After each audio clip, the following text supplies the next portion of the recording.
सभी को नमस्कार। मैं नीरज प्रस्तुत हूँ आप सभी के समक्ष भूगोल की एक नई कक्षा में। आज हम देखने जा रहे हैं कक्षा 6 का एनसीईआरटी का भूगोल पाठ्य पुस्तक का जो एमसीक्यू बेस्ड क्वेश्चंस है वो देखने जा रहे हैं हम। ये सीरीज़ हमारी 2 वीडियो में डिवाइड रहेगी, ठीक है। एमसीक्यू बेस्ड क्योंकि क्वेश्चंस काफ़ी हैं, चैप्टर्स काफ़ी हैं, तो 50-50 क्वेश्चंस की 2 वीडियोस मिलेंगी जिसमें पूरी जो कक्षा 6 की पाठ्य पुस्तक है भूगोल की वो कवर करने का प्रयास किया गया है। जितने भी पॉसिबिलिटीज़ हैं क्वेश्चंस को लेकर के, जिस हिसाब से एग्ज़ाम में आते हैं उसको ध्यान में रखते हुए क्वेश्चन को फ्रेम किया गया है, ठीक है। आशा है यहाँ से आपको डायरेक्टली क्वेश्चन आपको एग्ज़ाम में देखने को मिलेंगे, चाहे वो आपका सीटेट का एग्ज़ाम हो, ठीक है, सीटेट पेपर सेकंड जिसमें आपका 60 नंबर की एसएसटी आती है, उसके लिए बहुत ही लाभदायक होने वाली है। टू द पॉइंट चीज़ें हम देख चुके हैं, प्लेलिस्ट में जाके आप विजिट कर सकते हैं, देख सकते हैं। 8 के 8 चैप्टर हम कंप्लीट कर चुके हैं, ठीक है। और उसी पर ही आधारित हमारी ये सीरीज़ होने वाली है, ठीक है। 4 चैप्टर मैंने लिए हैं पहले इसमें, ये सेट 1 है, ठीक है। इसमें 4 चैप्टर को मर्ज किया है। एमसीक्यू बेस्ड क्वेश्चंस जितने भी पॉसिबिलिटीज़ हैं बन सकते थे उतने बनाए गए हैं, ठीक है। उसके बाद अगली वीडियो जो आएगी इसका सेट 2 आएगा, ठीक है। उसमें अगले 4 चैप्टर का एमसीक्यूज़ होंगे उसमें, ठीक है जी। चलिए, तो समय को नष्ट ना करते हुए सीधा टू द पॉइंट चीज़ें हम देखेंगे। अगर आप चैनल पर नए हैं तो चैनल को सब्सक्राइब कर सकते हैं, ठीक है। चलिए आगे चलेंगे। ये है हमारी series NCERT based classic geography MCQ set 1, इसका सेट 2 भी आएगा, पार्ट 2, जैसा कि मैंने बताया आपको, ठीक है। चलिए प्रारंभ करेंगे। 50 क्वेश्चन इसमें सम्मिलित किए गए हैं, आप देख सकते हैं यहाँ 50 क्वेश्चन रखे गए हैं, 50 मार्क्स, ठीक। Time 1 hour. बाकी आप अपनी स्पीड से इन क्वेश्चंस के आंसर देख सकते हैं, कमेंट बॉक्स में बता सकते हैं। कोई इशू हो, ठीक है, कोई जानकारी चाहिए तो वो भी आप साझा कर सकते हैं, ठीक है जी। चलिए प्रारंभ करेंगे। सबसे पहला क्वेश्चन आज का, ध्रुव तारा किस दिशा को बताता है। देखिए ध्रुव तारे से क्वेश्चन बने हैं और आगे आने वाले एग्जाम्स में भी बनेंगे, ठीक है जी। ऑप्शन से आपके उत्तर, पूर्व, दक्षिण, पश्चिम। ध्रुव तारा किस दिशा को बताता है, ये है आपका सीधा प्रश्न। उत्तर भी सीधा है, जी हाँ बिल्कुल सही। जिन्होंने उत्तर लगाया है उनका बिल्कुल सही है। ध्रुव तारा जो है वो उत्तर दिशा को बताता है, ठीक है। प्राचीन समय में लोग रात्रि में दिशा का निर्धारण तारों की सहायता से करते थे, पता है आप लोगों को। उत्तरी तारा उत्तर दिशा को बताता है, ठीक है। इसे ध्रुव तारा भी कहा जाता है। ये आसमान में हमेशा एक ही स्थान पर रहता है, ठीक है जी। आगे चलेंगे। नेक्स्ट, अंग्रेजी का प्लैनेट शब्द कौन सी भाषा के शब्द से बना है। ये मोस्ट इंपॉर्टेंट मार्क कर लीजिएगा। देखिए सारे इंपॉर्टेंट हैं, ठीक है, इसमें कोई दो राय वाली बात नहीं है क्योंकि चुनिंदा प्रश्नों की सीरीज़ है। टू द पॉइंट हमने चीज़ें की थी, उसी हिसाब से टू द पॉइंट एमसीक्यू भी होंगे हमारे, है ना। तो अंग्रेजी का जो प्लैनेट शब्द है वो किस भाषा का है। ऑप्शन से आपके लैटिन, अरबी, ग्रीक, फारसी। क्या है सही उत्तर। जी हाँ, ठीक है। देखिए यह है आपका ग्रीक भाषा का। कौन सी भाषा का, ग्रीक भाषा का है, ठीक। अंग्रेजी में हम प्लैनेट लिखते हैं, ये ग्रीक भाषा के प्लेंटाई से बना है। मैं स्पेलिंग ले देता हूँ, ये ग्रीक भाषा का वर्ड है, PLANE, just 1 second, okay, TAI, ठीक है। ये है ग्रीक भाषा का शब्द और इसी से ही निकला है आपका प्लैनेट जो कि अंग्रेजी का है। क्लियर है। चलिए, इसका अर्थ होता है परिभ्रमक, अर्थात चारों ओर घूमने वाली, ठीक है। नेक्स्ट आगे चलेंगे। अगला क्वेश्चन है आपका, किस ग्रह को पृथ्वी के जुड़वा ग्रह के नाम से जाना जाता है। मोस्ट इंपॉर्टेंट क्वेश्चन है, कई बार एग्जाम में डायरेक्ट आया हुआ है। और क्यों कहा जाता है जुड़वा ग्रह, ये भी आप लोग बताएंगे, ठीक है। सबसे पहले तो ये बताइए किसको कहा जाता है जुड़वा ग्रह। ऑप्शन से आपके बृहस्पति, शुक्र, शनि, मंगल। किस ग्रह को कहते हैं। जी हाँ, देखिए ये कहते हैं शुक्र ग्रह को, ठीक है। क्यों कहते हैं भाई, शुक्र को पृथ्वी का जुड़वा ग्रह माना जाता है। क्यों, क्योंकि इसका आकार एवं आकृति लगभग पृथ्वी के ही समान है। क्लियर, रीजन के साथ बता दिया मैंने एक लाइन में। टू द पॉइंट चीज़ें देखेंगे। हमारे चैनल का मोटो भी है जैसे कि do hard work with smart work, ठीक है, स्मार्ट वर्क करते हुए चलना है। आगे देखेंगे, सूर्य से तीसरा सबसे नज़दीक ग्रह कौन सा है। सीधा क्वेश्चन है, बन जाता है और पता भी होना चाहिए, मोस्ट इंपॉर्टेंट। ऑप्शंस शुक्र, बुध, पृथ्वी, बृहस्पति। क्या है सही उत्तर? देखिए क्वेश्चन ना आपका दो तरीके से बनता है। एक तो आपसे पूछ लेगा सूर्य से, ठीक है, दूरी के अनुसार, दूसरा आपसे पूछ लेगा आकार के अनुसार। तो दोनों ही चीज़ें आपको याद रखनी है, ठीक है। मोस्ट इंपॉर्टेंट तो सूर्य से उसकी दूरी के अनुसार है, आकार के अनुसार बहुत कम आता है क्वेश्चन, लेकिन सूर्य से उसकी दूरी के अनुसार सारे ग्रह आपको लाइन से याद होने चाहिए। इसके लिए एक ट्रिक है, वो मैंने कराया हुआ है, आप चैप्टर 1 जाके देखिए ज्योग्राफी में, अच्छे से कराया हुआ है, अच्छे से समझाया हुआ है, उसको मैं यहाँ रिपीट नहीं करूँगा क्योंकि हम यहाँ MCQ कर रहे हैं, ठीक है। तो सीधा आंसर पे आएंगे।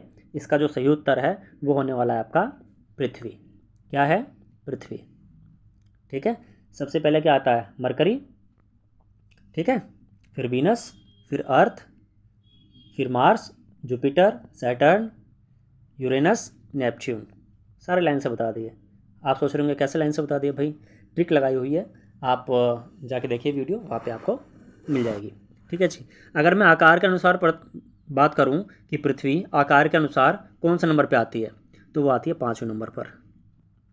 ये आकार के अनुसार अकॉर्डिंग टू साइज, ठीक है। और सूर्य से उसकी दूरी के अनुसार 3रे नंबर पर। कौन सा ग्रह? पृथ्वी ग्रह, ठीक है, जिस पे जीवन है, जिस पे हम रहते हैं।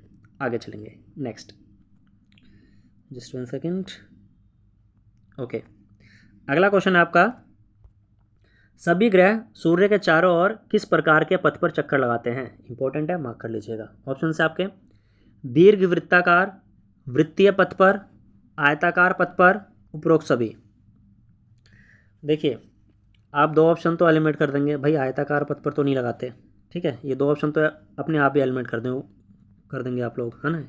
उपरोक्त सभी तो हो नहीं सकता। क्लियर?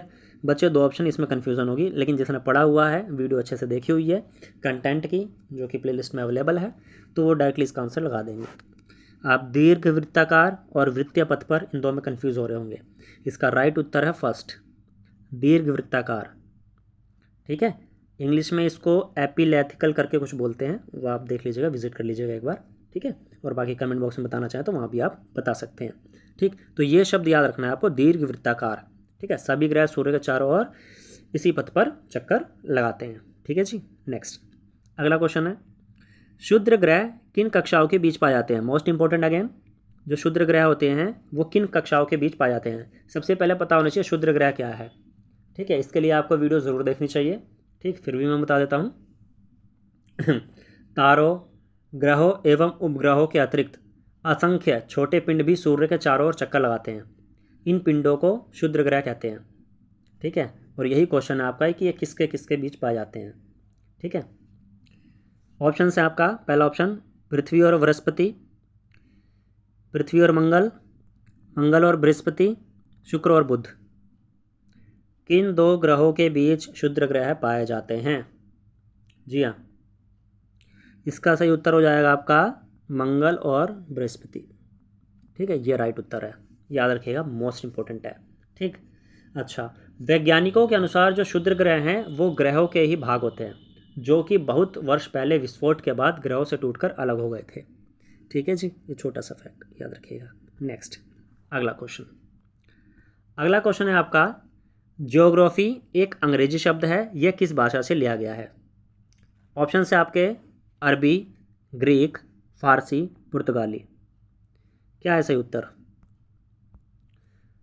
जी हाँ, देखिए प्लैनेट भी अंग्रेजी का था, प्लैनेटरी से बना है, ठीक है, जो कि ग्रीक भाषा का था। यहाँ भी ग्रीक भाषा का ही है ज्योग्राफी शब्द, याद रखिएगा, ज़्यादा कंफ्यूज नहीं होना है। ग्रीक माइंड में बैठा लीजिए, ज्योग्राफी भी ग्रीक का ही है, ठीक। और प्लैनेट जो बना शब्द है, प्लैनेटाइज है, वो भी ग्रीक से बना है। क्लियर है जी, उत्पत्ति ग्रीक से हुई है दोनों की, ठीक है। सीधा उत्तर है, याद कर लीजिएगा। नेक्स्ट, अगला क्वेश्चन है, सूर्य से पृथ्वी की दूरी एक एस्ट्रोनॉमिकल यूनिट है, इसका मान लगभग कितना है? देखिए सूर्य से जो पृथ्वी की दूरी है उसको एस्ट्रोनॉमिकल यूनिट में गिना जाता है, ठीक है। और वो उसकी क्वांटिटी 1 है, 1 एस्ट्रोनॉमिकल यूनिट, ठीक है। तो ये जो दूरी है ये कितनी है? अगर मैं बात करूँ सूर्य से पृथ्वी की दूरी, ये कितनी है लगभग? ऑप्शन से आपके 13 crore kilometre, 20 crore kilometre, 12 crore kilometre, 15 crore kilometre. क्या है सही उत्तर? जी हाँ, इसका जो सही उत्तर होने वाला है वो होने वाला है आपका 15 करोड़ किलोमीटर, ठीक है। 15 करोड़ किलोमीटर ये सही उत्तर हो जाएगा, ठीक है जी। आगे चलेंगे, नेक्स्ट अगला क्वेश्चन, प्लूटो को ग्रह की श्रेणी से हटाकर बोने ग्रह की श्रेणी में कब रखा गया था? मोस्ट इंपॉर्टेंट है, कई बार आया हुआ है। ठीक है, अब आप देखो कंफ्यूज हो गए थोड़ा सा यहाँ, इसलिए मैंने ऑप्शन भी ऐसे रखे हैं ताकि आप माइंड पे थोड़ा प्रेशर पड़े आपके, है ना, क्योंकि सीधा सीधा तो हर कोई कर लेता है अभी, है ना। ऑप्शन से आपके अगस्त 2006, सितंबर 2006, जुलाई 2005, मार्च 2006। क्या सही उत्तर? इतना तो आप लोगों को कंफर्म हो गया होगा कि आंसर 2006 है, लेकिन मंथ कौन सा है वही, है ना। चलिए जुलाई 2005 को तो हटा देते हैं, बचे 3, लगाओ दिमाग। हिंट दूँ? जी हाँ, इसी महीने में हमारा जो देश भारत है वो स्वतंत्र हुआ था। बिल्कुल सही, अगस्त 2006। ठीक है जी, ट्रिक लगा के ऐसे ही याद कर सकते हैं आप। ठीक है, और क्यों हटा दिया गया था? कभी कभी क्या होता था, जब ये सूर्य का राउंड लगाता था ना, चक्कर लगाता था दीर्घवृत्ताकार पथ पर, तो कभी कभी अपनी दिशा से भटक जाता था और फिर दोबारा आ जाता था। ठीक है, वो जो ग्रह की परिभाषा होती है ना प्लैनेट की, उसको ये फुलफिल नहीं कर रहा था, इसलिए इसको हटा दिया गया और बोने ग्रह की श्रेणी में डाल दिया गया। ठीक है, चलिए आगे चलेंगे। चंद्रमा का व्यास पृथ्वी के व्यास का कितना भाग है? ऑप्शन से आपके 1/3, आधा, 1/4, 5वां भाग। क्या है सही उत्तर? जी हाँ, देखिए हमारी पृथ्वी के पास मात्र एक उपग्रह है जो कि नेचुरल है, प्राकृतिक है, जो है चंद्रमा। ठीक है, और इसका व्यास पृथ्वी के व्यास का केवल 1/4 है, यानी 1/4। ठीक है, 1/4 ऑफ अर्थ। क्लियर है जी, याद रहेगा, चांद की बात हो रही है, चंद्रमा के व्यास की बात हो रही है, 1/4 ऑफ अर्थ। क्लियर, सिंपल सा है, आगे चलेंगे, याद रखिएगा। नेक्स्ट अगला है, सूर्य के प्रकाश को पृथ्वी तक पहुंचने में लगभग कितने मिनट का समय लगता है? मोस्ट इंपॉर्टेंट मार्क करिएगा अगेन। ऑप्शंस आपके 18 मिनट, 8 मिनट, 3 मिनट, 4 मिनट। कितने मिनट का समय लगता है सूर्य के प्रकाश को पृथ्वी तक आने में? जी हाँ, चलिए इसका जो सही उत्तर होने वाला है वो होने वाला है 8 मिनट। ठीक है, अगर मैं प्रकाश की गति की बात करूं, यानी स्पीड की बात करूं, तो इसकी गति होती है लगभग 3 लाख किलोमीटर प्रति सेकंड। 3 लाख किलोमीटर प्रति सेकंड। ठीक है जी, अब आप इसको फॉर्मूले में बैठा के निकाल सकते हैं। मैंने टाइम बता दिया, आपके पास स्पीड आ गई, इससे पहले मैं डिस्टेंस बता चुका हूँ 15 करोड़ किलोमीटर। ठीक है, जोड़ तोड़ लगा करके आप निकाल लीजिए कि 8 मिनट लगता है या लगभग या नहीं। ठीक है जी, आगे चलेंगे। चलिए जस्ट 1 सेकेंड, क्वेश्चन को पूरा ले लेते हैं, काफ़ी लंबा क्वेश्चन लग रहा है। ओके, चलिए अगला क्वेश्चन, नील आर्मस्ट्रॉन्ग पहले व्यक्ति थे जिन्होंने चंद्रमा की सतह पर कदम रखा था। बिल्कुल सही, सबको पता है। उन्होंने चंद्रमा की सतह पर कदम कब रखा था? ये है ना काम की चीज़, है ना, मतलब अच्छे लेवल का प्रश्न। ऑप्शन से आपके 23 अगस्त 1969, 4 अक्टूबर 1969, 16 सितंबर 1969, 20 जुलाई 1969। क्या है सही उत्तर? अच्छा मुझे याद दिलाना, मुझे एक फैक्ट और बतानी इसी के साथ थी, थोड़ी मिस्टेक हुई थी एक वीडियो में जो चैप्टर 1 भूगोल का कराया था, तो उसको अभी क्लियर करना है। कोई बात नहीं, कर देंगे उसको अभी। चलिए आंसर बताइए। जी हाँ, 1969 तो है, वो तो मुझे दिख रहा है। आगे बताइए मंथ और डेट। जी हाँ, अभी कौन सा मंथ चल रहा है? जुलाई। और आज डेट क्या है, याद है डेट? जब ये वीडियो बनाई जा रही है आज डेट है 19 जुलाई, है ना। लेकिन नील आर्मस्ट्रॉन्ग पहले व्यक्ति थे जिन्होंने चंद्रमा की सतह पर कदम रखा था। उन्होंने चंद्रमा की सतह पर जो कदम है वो 20 जुलाई 1969 को रखा था, यानी कल के दिन, यानी कल बोल सकते हैं, काफ़ी अच्छा दिन है। ठीक है, हमारे भारत के लिहाज से और भारत के विकास के लिहाज से, है ना। तो 20 जुलाई 1969 इज़ द राइट आंसर। याद रखिएगा, ट्रिक के साथ इसलिए मैं कराने की कोशिश कर रहा हूँ, रियल लाइफ से रिलेट करने की, ताकि चीज़ें याद आसानी से हो सकें आपको। क्लियर है जी? चलिए, ये जहाँ तक मुझे याद आ रहा है अपोलो 11 से निकले थे ये, नासा। ठीक है, नासा का था ये रॉकेट, और ये निकले थे जहाँ तक मुझे याद आ रहा है 16 जुलाई को। कमेंट बॉक्स में आप कंफर्म कर सकते हैं इसको। ठीक है, 16 जुलाई 1969 को निकले थे और 20 जुलाई 1969 को इन्होंने कदम रख दिया था चांद पे। ठीक है जी, आगे चलेंगे। अगला क्वेश्चन भी काफ़ी लंबा है तो इसको थोड़ा छोटा करना पड़ेगा। ओके, आई थिंक विजिबल तो होना चाहिए आप लोगों को। Just 1 second. Okay, I think visible है, ठीक है। चलिए, क्वेश्चन अच्छा है, काफ़ी लंबा है तो डरना नहीं है, क्वेश्चन समझना है बस। सूर्य के चारों ओर चक्कर लगाने वाले पत्थरों के छोटे छोटे टुकड़े जो कभी कभी पृथ्वी के इतने नज़दीक आ जाते हैं कि इनकी प्रवृत्ति पृथ्वी पर गिरने की होती है। इस प्रक्रिया के दौरान वायु के साथ घर्षण होने के कारण यह गर्म होकर जल जाते हैं। इन्हें क्या कहा जाता है? बहुत ही बेहतरीन प्रश्न है और बहुत ही आसान है। लंबा है प्रश्न लेकिन आसान है, इसने किया हुआ है, पढ़ा हुआ है। ऑप्शंस आर उल्कापिंड, उपग्रह, क्षुद्र ग्रह, खगोलीय पिंड। क्या है सही उत्तर? जी हाँ। अच्छा, मैं थोड़ी सी चीज़ बता दूं। उल्कापिंड को बोलते हैं मीटियोर्स, METEORS, जिसको दिक्कत हो रही हो।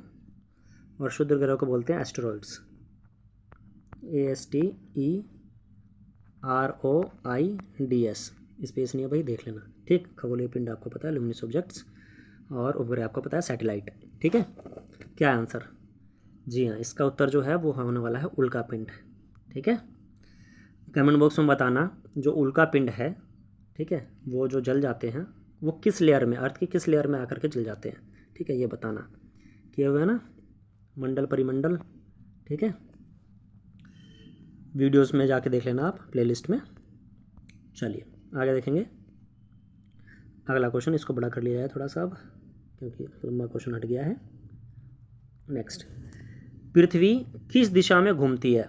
ऑप्शन है आपके पूर्व से पश्चिम, पश्चिम से दक्षिण, पश्चिम से पूर्व, उत्तर से दक्षिण। क्या है सही उत्तर? जी हाँ, किस दिशा में घूमती है पृथ्वी? चलिए, इसका जो सही उत्तर है वो है पश्चिम से पूर्व। क्या है? पश्चिम से पूर्व की ओर चक्कर लगाती है, ठीक है जी। इजी है, टू द पॉइंट है। आगे चलेंगे। मकर रेखा की अवस्थिति क्या है? अवस्थिति अर्थात मकर रेखा कितने डिग्री पर स्थित है, आप सीधा सा ये मान सकते हैं, ठीक है। ऑप्शंस आपके 23 डिग्री पूर्व, सॉरी 23.5 डिग्री पूर्व, 23.5 डिग्री दक्षिण, 90 डिग्री उत्तर, 23.5 डिग्री उत्तर। क्या है सही उत्तर? अरे वाह, ये तो लाइन कविता बन गई। 23.5 डिग्री उत्तर, क्या है उत्तर? चलिए, मकर रेखा की बात हो रही है भाई, कर्क की नहीं हो रही है। जो लोग लगा रहे हैं ना 23.5 डिग्री उत्तर, वो ध्यान से देख लो, मकर रेखा की बात हो रही है, ठीक है। तो इसका उत्तर हो जाएगा 23.5 डिग्री दक्षिण। जो कर्क रेखा है वो है 23.5 डिग्री उत्तर, ठीक है। कर्क रेखा यहाँ पर, क्लियर। और ये है मकर, क्लियर, ठीक है। आशा चीज़ समझ में आ रही होगी। नेक्स्ट, अगला क्वेश्चन, भारत का मानक याम्योत्तर कितने डिग्री पर स्थित है? ठीक है, भारत का मानक याम्योत्तर यानी जो टाइमलाइन है इंडिया की, ये नेशनल लेवल की बात हो रही है, ठीक है, वो कितने डिग्री पर स्थित है, जिसके अनुसार हम अपना मानक समय तय करते हैं कि भाई इतने बज गए, इधर इतने बज गए, है ना। हमारे देश में ही आप अरुणाचल प्रदेश और दिल्ली का टाइम देखेंगे तो उसमें कुछ मिनट्स या हो सकता है कुछ घंटे का फ़र्क हो, है ना। तो वो चीज़ है। तो जो मानक याम्योत्तर है भारत की वो कौन सी है? ऑप्शन है 82.5 डिग्री पश्चिम, 23.5 डिग्री दक्षिण, 23.5 डिग्री पूर्व, 82.5 डिग्री पूर्व। क्या सही उत्तर? भारत का मानक याम्योत्तर है क्वेश्चन। जी हाँ, इसका सही उत्तर है आपका 82.5 डिग्री पूर्व, ठीक है। इसको कहीं कहीं आपको ऐसे भी देखने को मिलेगा 82.30 डिग्री, इस टाइप से भी पूर्व। क्लियर है जी। चलिए, आशा चीज़ समझ में आ रही होगी। नेक्स्ट, देशांतरों के बीच की दूरी किसकी तरफ घटती जाती है? देखो, देशांतरों के बीच की दूरी, सबसे पहले आपको अक्षांश और देशांतर पता होने चाहिए अगर आपने वीडियो देखी है, ठीक है, जो कि प्लेलिस्ट में अवेलेबल है ज्योग्राफी की, तो आप आसानी से बता देंगे। नहीं देखी है तो जाके देखिए, पता चल जाएगा। बाकी मैं यहाँ थोड़ा सा बता देता हूँ। ये हमारी पृथ्वी है, ग्लोब के रूप में हम मानते हैं इसको, ठीक है। जो बड़ी रेखाएं ऐसी रेखाएं होती हैं वो अक्षांश, ठीक है। ये अक्षांश है, क्या है ये? अक्षांश, ठीक। और जो ये खड़ी रेखाएं हैं ये देशांतर हैं, क्लियर। खड़ी रेखाएं क्या हैं? देशांतर। अब एक बात बताओ, कॉमन सेंस लगाओ, देशांतरों के बीच की दूरी किसकी तरफ घटती जाती है? ये डिस्टेंस पूछ रहा है, किसकी तरफ घटती जाती है? ये देखिए, ऑप्शंस देखिए, अब ऑप्शंस देखिए, प्रैक्टिकली यहाँ समझा दिया, अब ऑप्शंस देखिए। ध्रुवों की तरफ, पृथ्वी की तरफ, केंद्र की तरफ, सूर्य की तरफ। क्या है सही उत्तर? घटना का पूछा इसने, ये देशांतर है। ठीक है, किसकी तरफ घट रही है?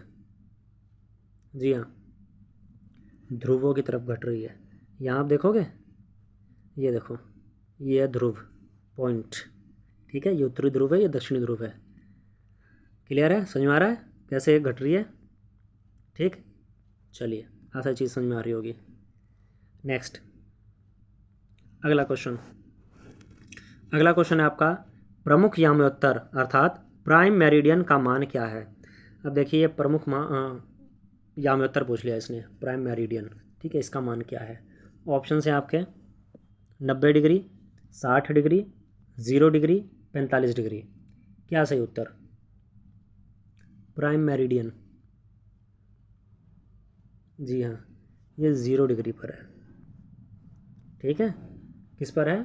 0 डिग्री पर। अक्षांश ने देशांतर, याद रखिएगा। ठीक है, प्रमुख याम्योत्तर। नेक्स्ट, अगला क्वेश्चन।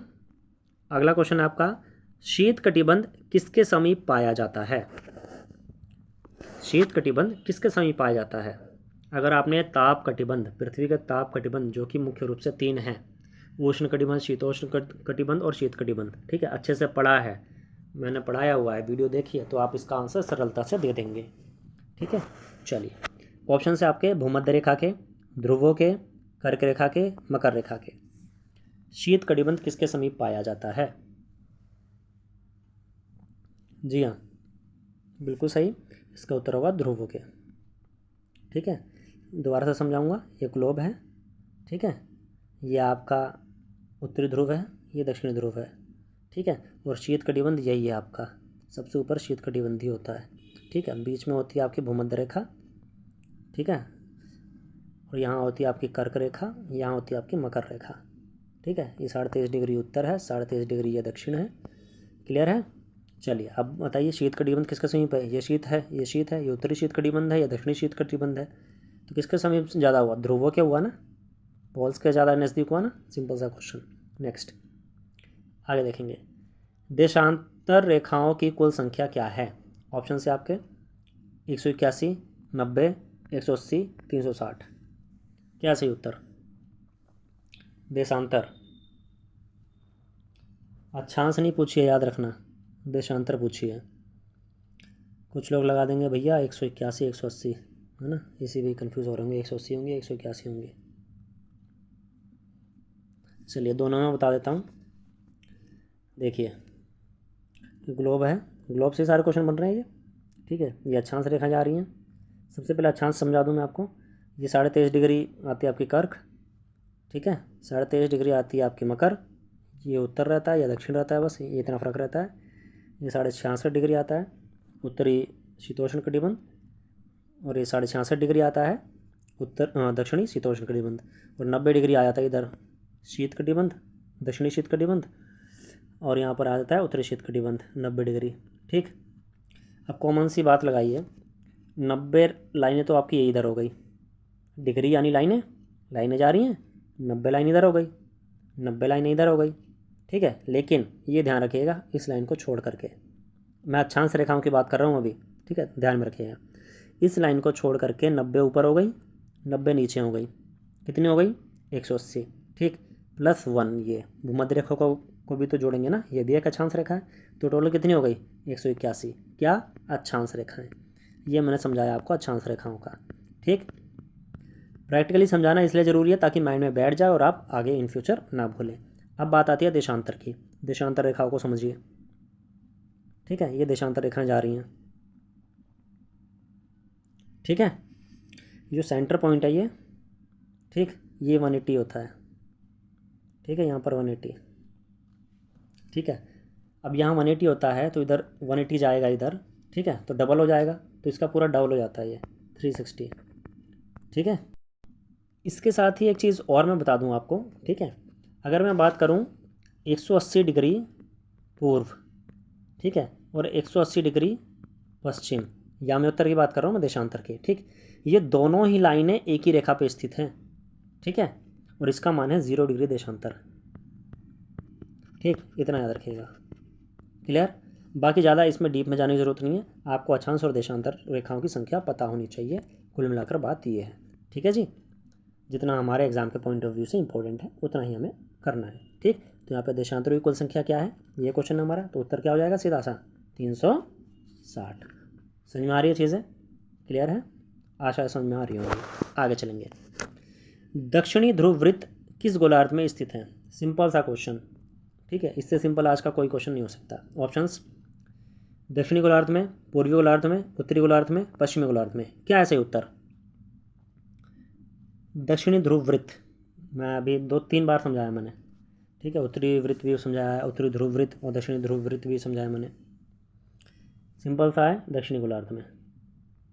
ठीक है, दक्षिणी ध्रुव वृत्त है तो कहाँ होगा? दक्षिणी गोलार्ध में।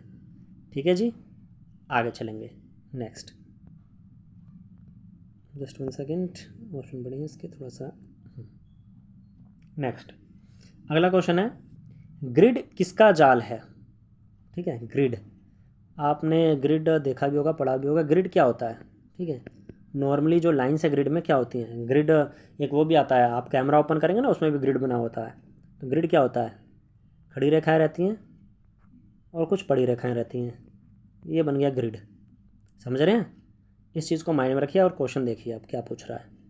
क्वेश्चन कह रहा है ग्रिड किसका जाल है? ऑप्शंस, कर्क रेखा और मकर रेखा का, अक्षांश रेखाओं का, अक्षांश एवं देशांतर रेखाओं का, उत्तरी ध्रुव एवं दक्षिणी ध्रुव का। क्या सही उत्तर? जी हाँ, आधे से ज़्यादा लोगों का सही उत्तर आ चुका है। बिल्कुल सही, अक्षांश एवं देशांतर रेखाओं का। जो ये ग्लोब है इसके ऊपर, ड्राइंग थोड़ी ख़राब है मेरी तो समझने के लिए इतनी भी ख़राब नहीं है, समझ सकते हो आप लोग, है ना।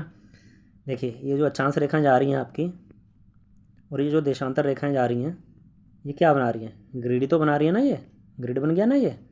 ठीक है, तो ग्रिड किसका जाल है? अक्षांश एवं देशांतर रेखाओं का। ठीक है जी, नेक्स्ट, अगला क्वेश्चन। अगला क्वेश्चन है आपका, अंतर्राष्ट्रीय तिथि रेखा अर्थात इंटरनेशनल टाइमलाइन कितने डिग्री पर स्थित है?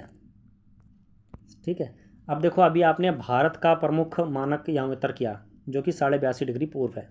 अब इसने पूछ लिया अंतर्राष्ट्रीय तिथि रेखा बताओ भाई, इंटरनेशनल टाइमलाइन। ठीक है, उसके लिए ऑप्शन है आपके 90 डिग्री पर है, 180 डिग्री पर है, 45 डिग्री पर है या 80 डिग्री पर है। क्या सही उत्तर? International timeline. ठीक है, देखिए 3 रेखाएं प्रमुख महत्वपूर्ण हैं इसमें। ठीक है, प्रमुख रूप से महत्वपूर्ण है। एक प्राइम मेरिडियन है जो कि 0 डिग्री आपको याद रखना है। ठीक, और एक आपको इंडिया की याद रखनी है 82.5 डिग्री पूर्व। ठीक है, भारत का मानक यामी उत्तर। और एक आपको ये इंटरनेशनल टाइमलाइन याद रखनी है, इसका उत्तर है आपका 180 डिग्री। ठीक है जी, इन तीनों को याद कर लीजिए, इससे बाहर डिग्री का क्वेश्चन मेरे हिसाब से नहीं बनेगा। ठीक है, डिग्री में यही कन्फ्यूज करते हैं। बाकी भूमध्य रेखा आपको 0 डिग्री पता है, कर्क और मकर रेखा में 23.5 डिग्री उत्तर, 23.5 डिग्री दक्षिण कितनी बार बता चुका हूँ। ठीक है, उत्तर और दक्षिण सब बता चुका हूँ उसमें मैं क्लियरली। कर्क और मकर की तो कोई बात ही नहीं आती है ना, वहाँ क्वेश्चन तो गलत होना ही नहीं चाहिए। आगे देखेंगे, अगला क्वेश्चन है, पृथ्वी लगभग 24 घंटे में अपने अक्ष पर कितनी डिग्री घूम जाती है? देखिए 24 घंटे की बात हो रही है, याद रखना। और कितनी डिग्री घूम जाती है पूछा इसने, 45 डिग्री, 90 डिग्री, 180 डिग्री, 360 डिग्री, कितनी डिग्री घूम जाती है? क्या है सही उत्तर? जी हाँ, चलिए, इसका जो सही उत्तर है वो होने वाला है 360 डिग्री। और कोई बताएगा क्यों? 360 डिग्री सही उत्तर है, लेकिन कोई बताएगा क्यों? जी हाँ, आपको पता है 24 घंटे में पृथ्वी जो है अपनी धुरी पर ही, अपने अक्ष पर ही एक चक्कर पूरा लगा लेती है। ठीक है, और किसी चीज़ को जहाँ से वो प्रारंभ हुई है वापस वहीं आने में, ठीक है, जैसा कोई बॉल भी है, ठीक है, एक प्लेस से घूम करके वापस वहीं आने में पूरा 360 डिग्री का एंगल उसको कवर अप करना पड़ेगा। ठीक है, तो ये तो जनरल क्वेश्चन है 360 डिग्री। ठीक है जी, इसमें कोई लॉजिक वगैरह तो लगाना नहीं है। ठीक, इसको आप आसानी से समझ सकते हैं। ठीक, 360 डिग्री सही उत्तर। अगला क्वेश्चन है आपका, जब लंदन में दोपहर के 2 बजे होंगे तब भारत में कितने बजे होंगे? बहुत बेहतरीन प्रश्न है ये। ठीक है, जो सीटेट की तैयारी कर रहे हैं उनको तो इस क्वेश्चन को एकदम अच्छे से करके जाना है, कई बार गड़बड़ी हो जाती है। ठीक है, तो गड़बड़ी नहीं करनी है ना। और बाकी जनरल के लिए भी इम्पोर्टेंट है, ऐसा क्वेश्चन बन जाता है। ठीक है, जिस हिसाब से एग्ज़ाम्स का जो लेवल है वो दिन पर दिन इंक्रीज़ हो रहा है। ठीक है, तो उस चीज़ को हमें ध्यान में रखकर अपनी प्रिपरेशन करनी है, टू द पॉइंट।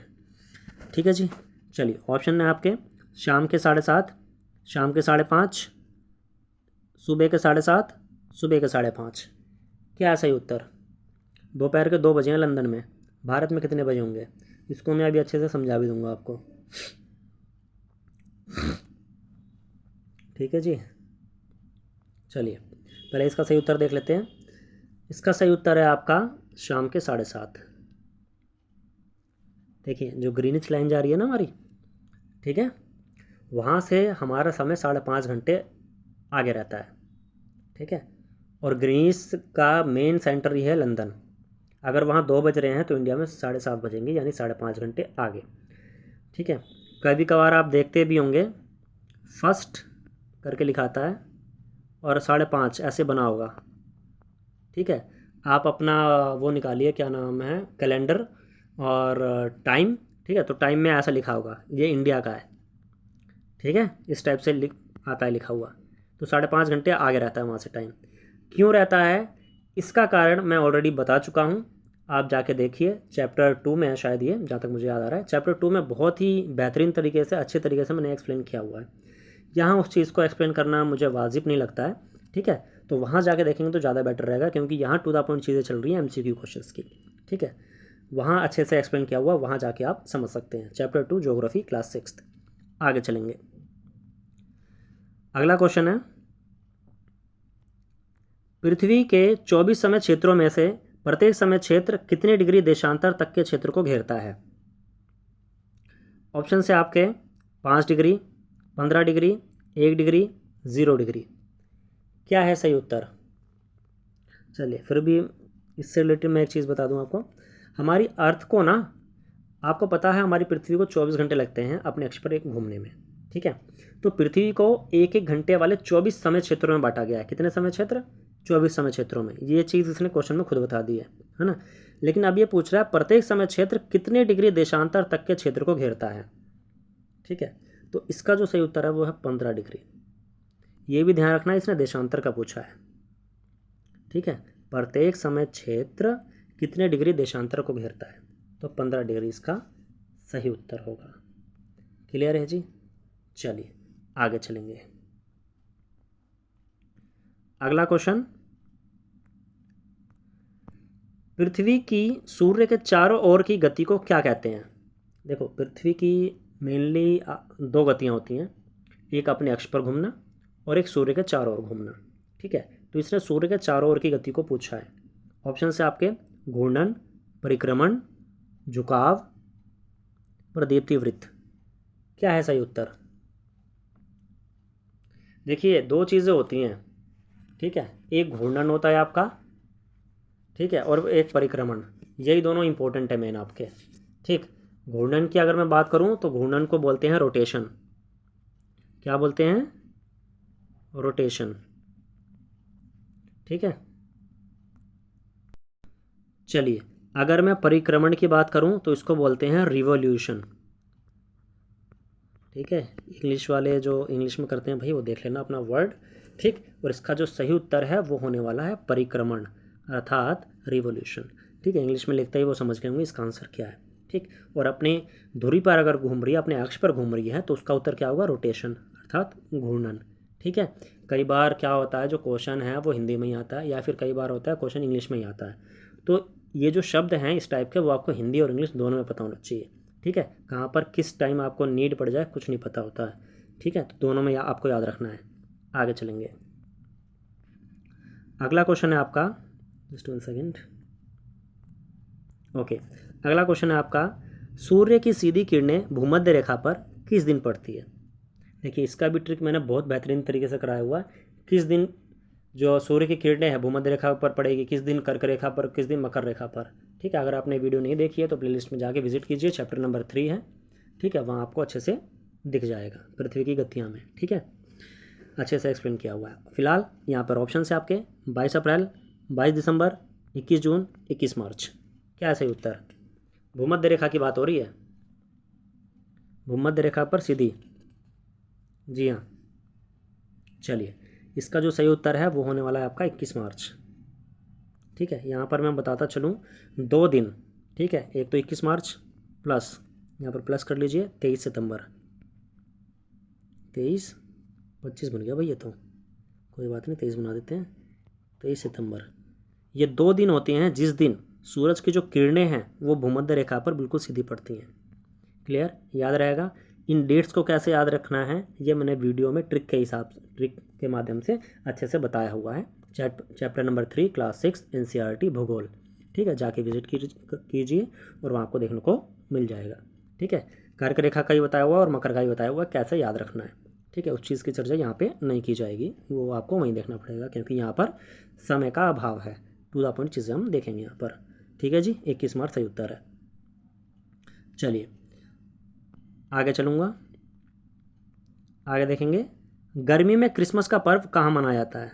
इसका देखिए सीधा उत्तर है, अगर आप लोगों ने किया हुआ है तो अच्छी बात है, नहीं किया हो तो पता होना चाहिए चीज़, है ना। ऑस्ट्रेलिया, भारत, जापान, श्रीलंका, ये 4 ऑप्शन है आपके। क्या है सही उत्तर?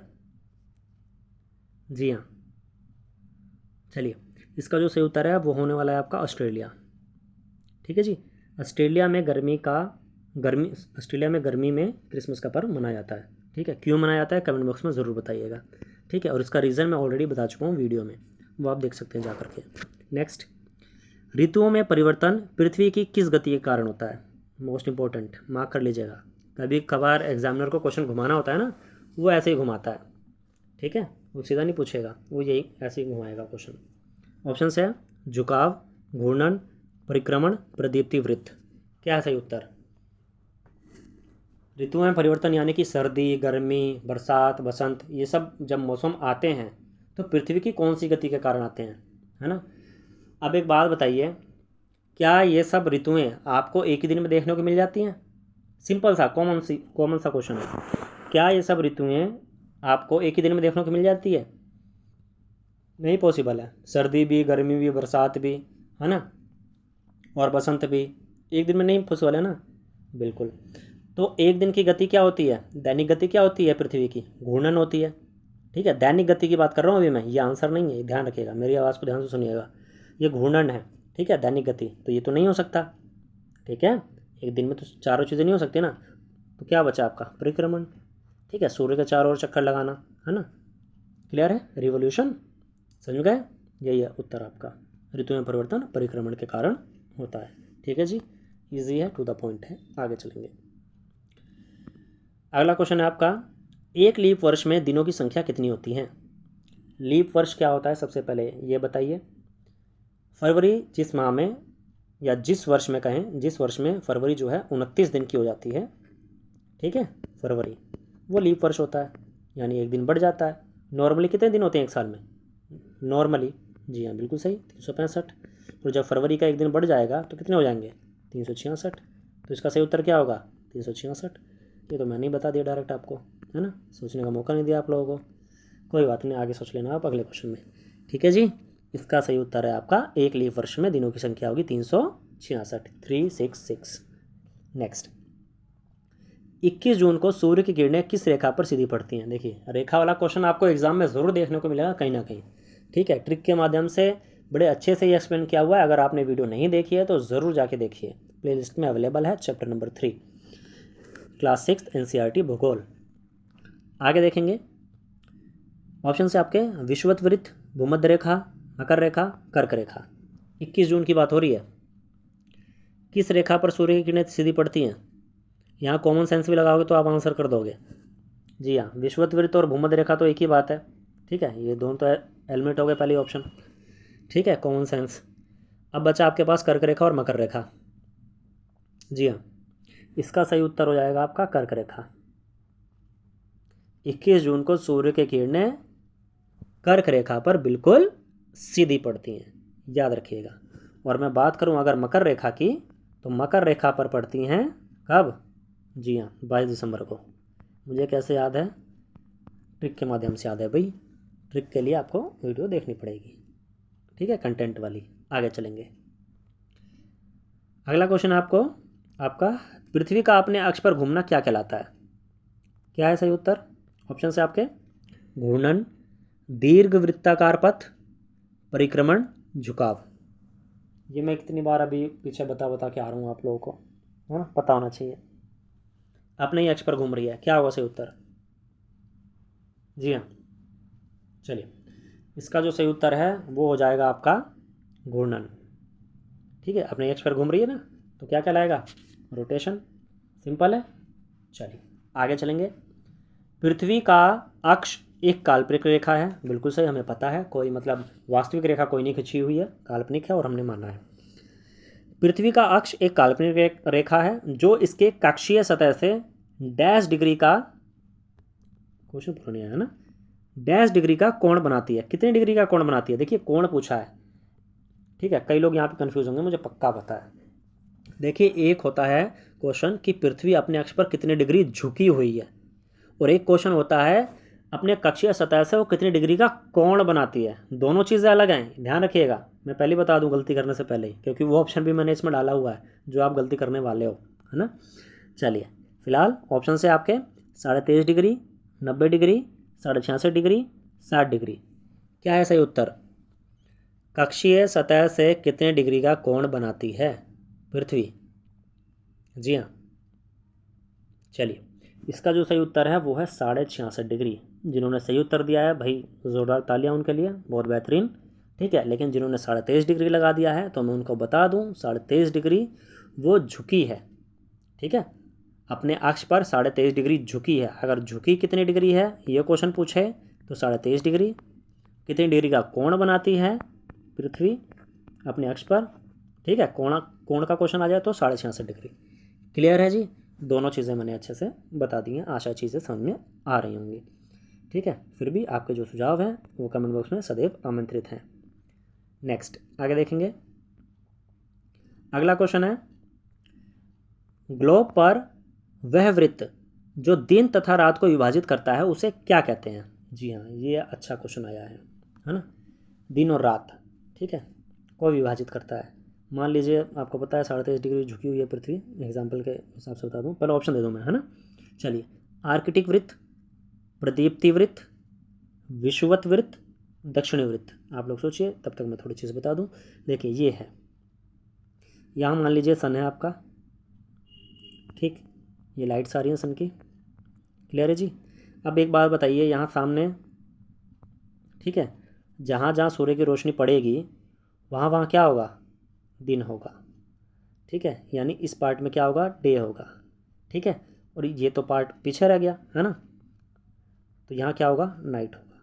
ठीक, अब ये जो रेखा, ठीक है, ये जो रेखा बांट रही है दिन और रात को, यही क्वेश्चन आपसे पूछा है प्रैक्टिकल रूप में, अगर मैं इस तरीके से समझाने का प्रयत्न करूँ तो। ठीक है, यही क्वेश्चन आपसे पूछा है, जो रेखा बांट रही है, ठीक है, दिन और रात को विभाजित करती है, उसको क्या कहते हैं? ठीक, जिसने उत्तर दिया है प्रदीप्ति वृत्त, उसका बिल्कुल सही उत्तर है। ठीक है, इसको इंग्लिश में अगर मैं बात करूं तो इंग्लिश में बोलते हैं इल्यूमिनेशन,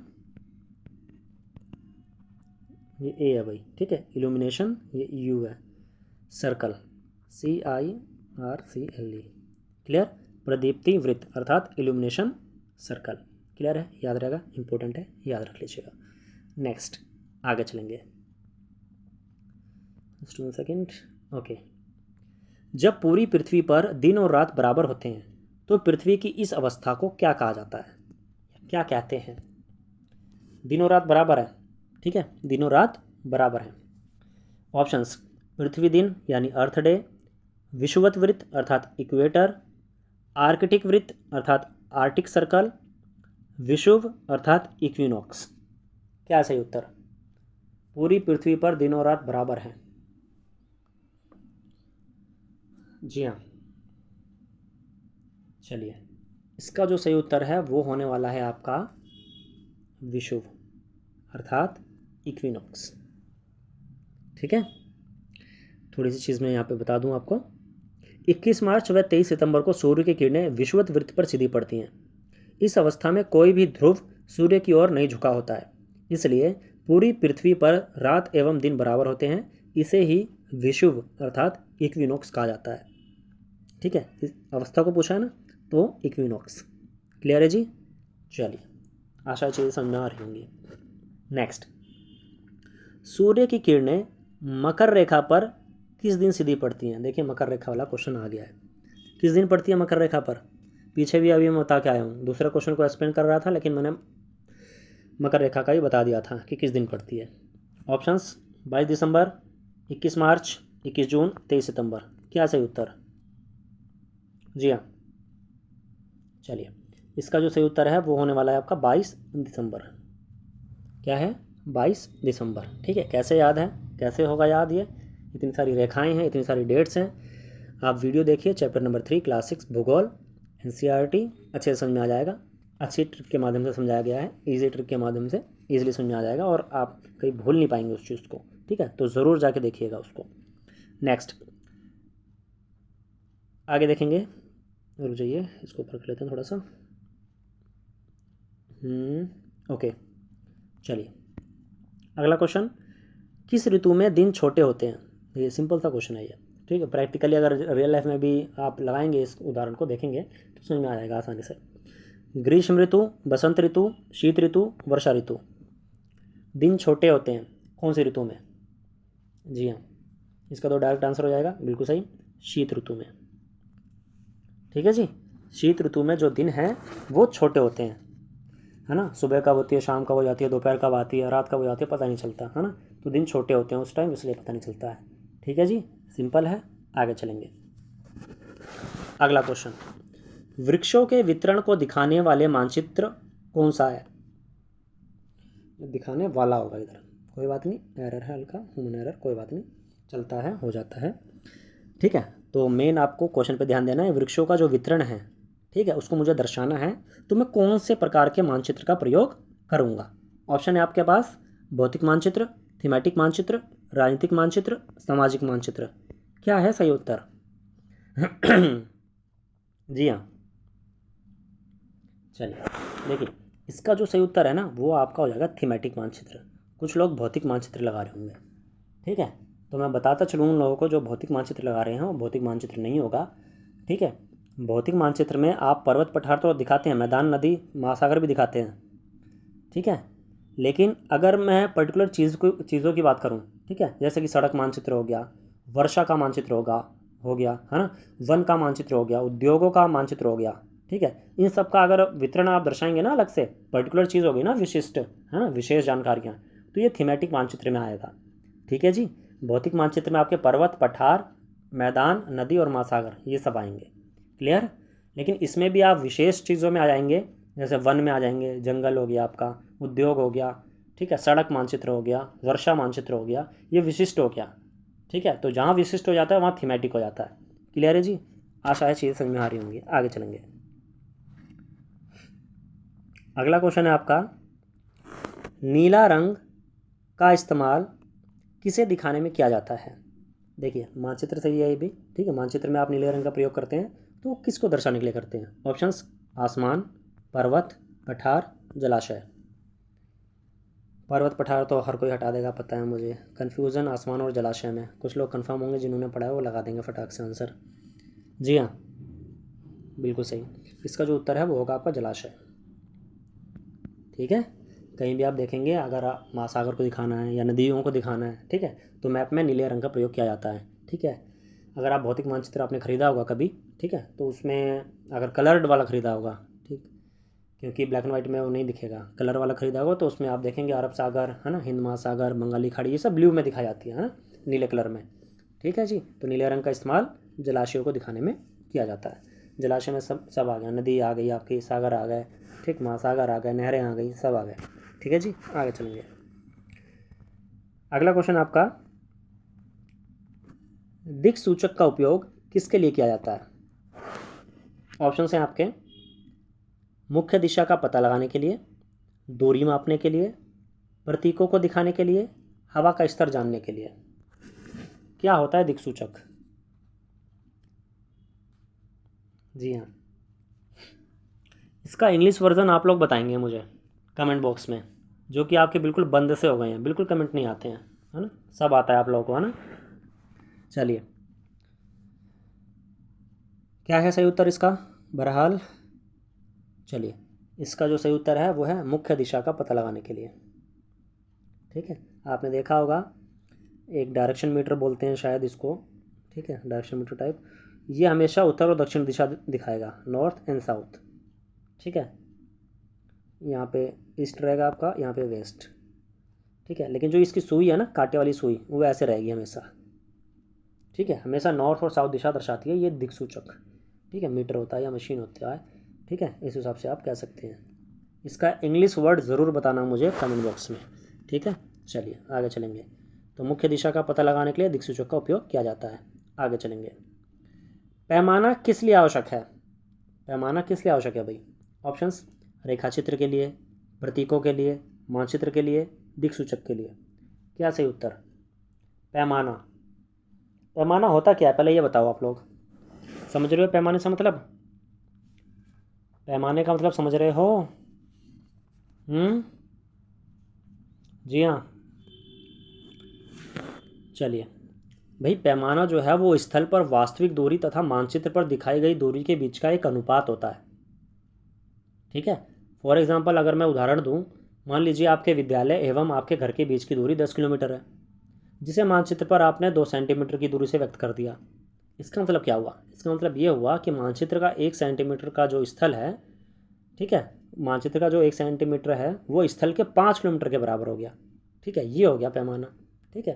तो मतलब मैप पर, मानचित्र पर दिखाई गई दूरी, ठीक है, और स्थल पर जो वास्तविक दूरी होती है उसका जो एक अनुपात, एक रेशियो होता है, वो होता है आपका पैमाना।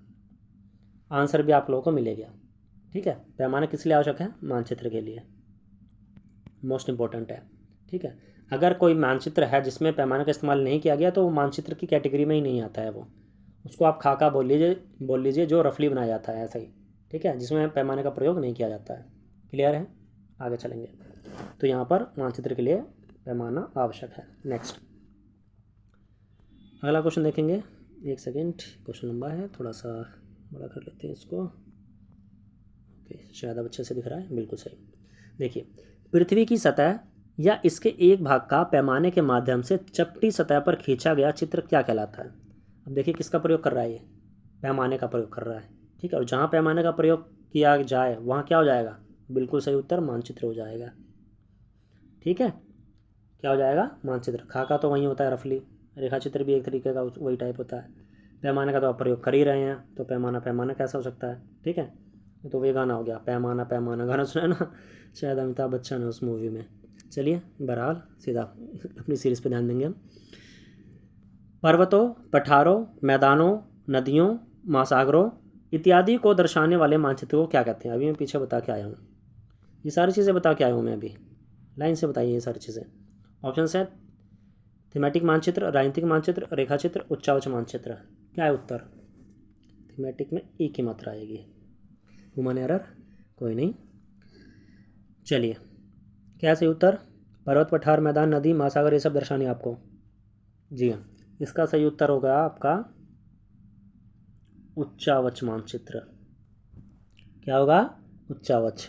आप सोचेंगे उच्चावच तो कभी सुना नहीं, भैया भौतिक मानचित्र का दूसरा नाम है, ठीक है। भौतिक मानचित्र का ही दूसरा नाम है। भौतिक मानचित्र भी ऑप्शन में था, मैंने जानबूझकर उच्चावच डाला ताकि आपको उच्चावच जो वर्ड है वो भी याद हो जाए और भौतिक वर्ड से आप इसको रिलेट कर पाएँ।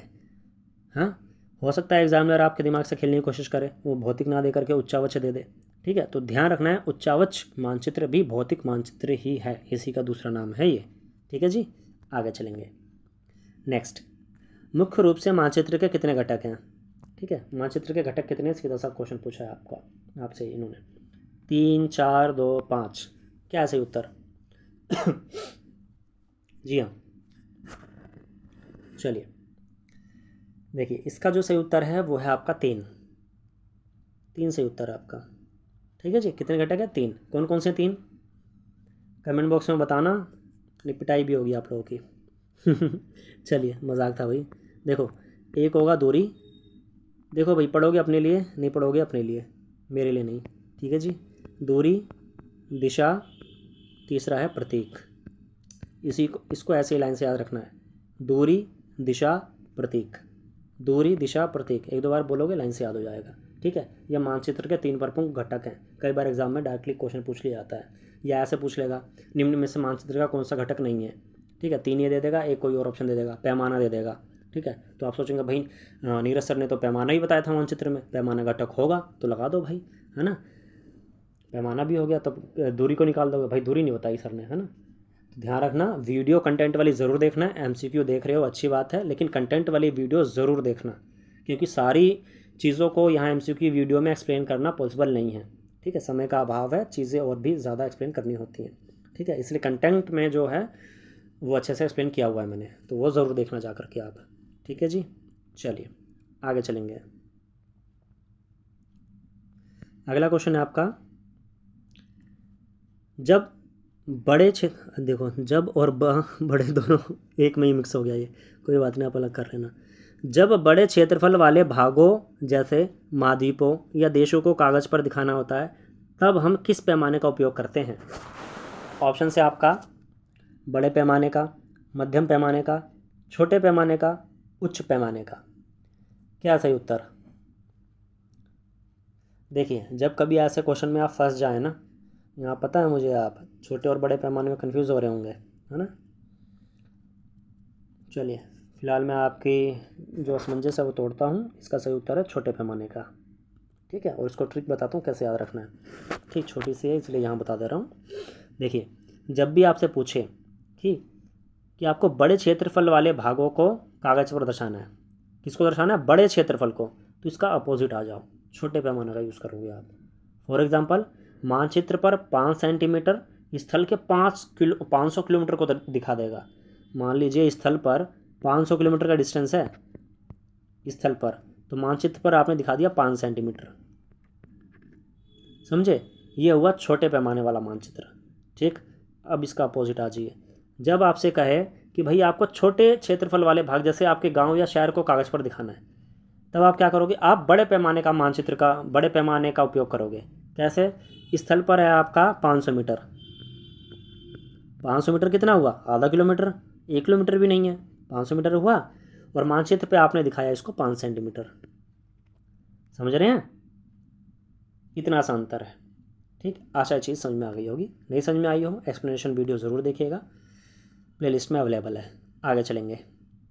अगला क्वेश्चन, अधिकतर मानचित्रों में ऊपर दाहिनी तरफ तीर का निशान बना होता है, जिसके ऊपर क्या लिखा होता है? जनरल सा क्वेश्चन है, आप लोगों को पता होना चाहिए। ऑप्शन है पा यानी पश्चिम, ऊ यानी उत्तर, पू यानी पूर्व या पूर्व बोल लीजिए, द यानी दक्षिण। सबके साथ आपको बिंदु दिख रहा होगा। ठीक है, तो उस हिसाब से प्रश्न बनाया गया है। जी हाँ, चलिए इसका जो सही उत्तर है वो है उत्तर। ठीक है, दाहिनी तरफ तीर का निशान कौन सी दिशा दिखाता है? उत्तर दिखाता है, उत्तर लिखा होता है।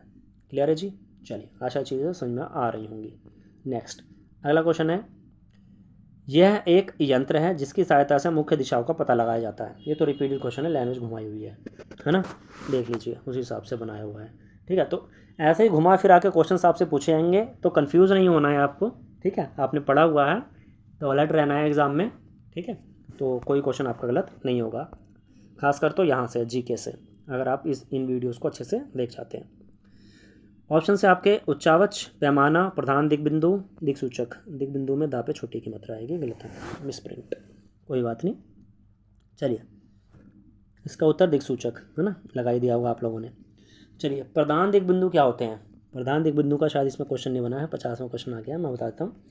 देखो, 4 मुख्य दिशाएँ हैं हमारी, कौन कौन सी? यही चारों, उत्तर दक्षिण पूर्व पश्चिम, ये चारों है ना। इन चारों को सम्मिलित रूप से प्रधान दिग्बिंदु कहते हैं। क्लियर? छोटा सा फैक्ट है लेकिन बहुत इंपॉर्टेंट है, नहीं पता होता तो 1 नंबर चला जाता है और उसकी वजह से सिलेक्शन रह जाता है।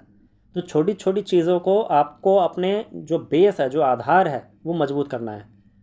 हम क्या करते हैं, आगे की चीज़ें पढ़ जाते हैं बड़ी बड़ी, छोटी चीज़ें भूल जाते हैं। ठीक है, और एग्जामिनर छोटी चीज़ों में ही खेल जाता है हमसे।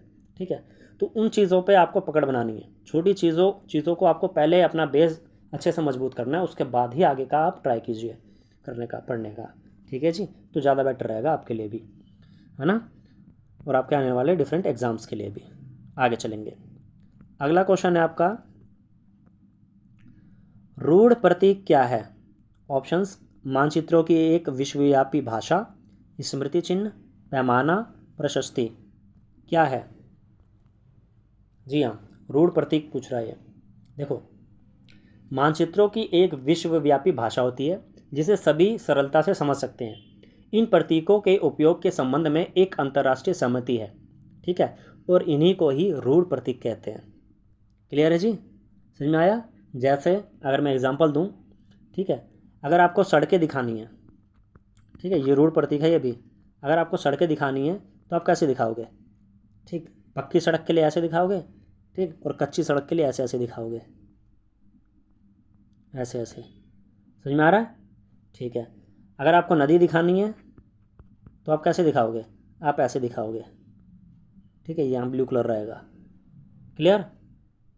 तो ये रूढ़ प्रतीक हैं सारे, ठीक है जी। चलिए, आशा है चीज़ समझ में आ गई होगी। आज का आखिरी प्रश्न होने वाला है ये, ठीक है। मानचित्रों में पठारों को दर्शाने के लिए किस रंग का इस्तेमाल किया जाता है? ठीक है, ये पता होना चाहिए, अच्छे से एक्सप्लेन किया हुआ है, ठीक है। कंटेंट वीडियो में ज़रूर देख लीजिएगा आप। ऑप्शंस हैं भूरा, काला, पीला, चॉकलेटी। क्या सही उत्तर? जी हाँ, पठारों को दर्शाने की बात हो रही है।